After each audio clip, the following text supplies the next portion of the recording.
M മെഹ്റാജിൻ്റെ ആമീൻ തുടങ്ങുന്നത് ഒരു cliff ഹാങ്ങറിലൂടെയാണ്. B കുഞ്ഞ് എന്ന കുഞ്ഞു പെൺകുട്ടി കടലിലകപ്പെട്ടു. അഗത്തി ദ്വീപിലെ ചെറിയ ഇല്ലത്തെ അവസാനത്തെ കണ്ണിയാണ് ബി കുഞ്ഞ്. ആ ക്ലിഫ് ഹാങ്ങറിൽ നിന്നും ബുക്ക് നമ്മളെ കൊണ്ടുവന്നത് 1800കളിലെ ലക്ഷദ്വീപിൻ്റെ ജീവിതത്തിലേക്കാണ്. അറക്കൽ ഭരണത്തിൻ്റെയും വെള്ളക്കാരുടെയും ക്രൂരതകളിലും ദ്വീപിലെ ആൾക്കാർ സ്നേഹത്തോടെ ജീവിച്ചു പോന്നു. പക്ഷേ ആ പ്രളയം അവരുടെ ജീവിതം മാറ്റിമറിച്ചു.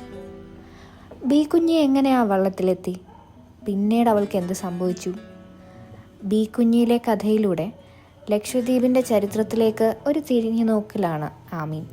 എന്നിലെ വായനക്കാരി അടുത്തിടയ്ക്ക് നേരിട്ട ഏറ്റവും വലിയ ഒരു വെല്ലുവിളിയായിരുന്നു ആമീനിലെ കഥാപാത്രങ്ങളുടെ ഭാഷ. ഇടയ്ക്കിടയ്ക്ക് വരുന്ന ജസ്രി ഭാഷ കുറച്ച് കഷ്ടപ്പെടുത്തിയെങ്കിലും ക്രമേണ അത് മയപ്പെട്ടു വന്നു.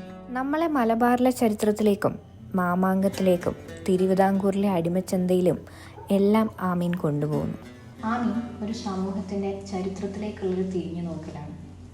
പുറം ലോകത്തിന് അധികം അറിയാത്ത ലക്ഷദ്വീപിൻ്റെ ചരിത്രത്തിനെക്കുറിച്ച് വീണ്ടും എഴുതാൻ എഴുത്തുകാരന് സാധിക്കട്ടെ. ആമീൻ മാതൃഭൂമി ബുക്സിൻ്റെ ഒഫീഷ്യൽ വെബ്സൈറ്റിലും കിൻഡിലും അവൈലബിൾ ആണ്.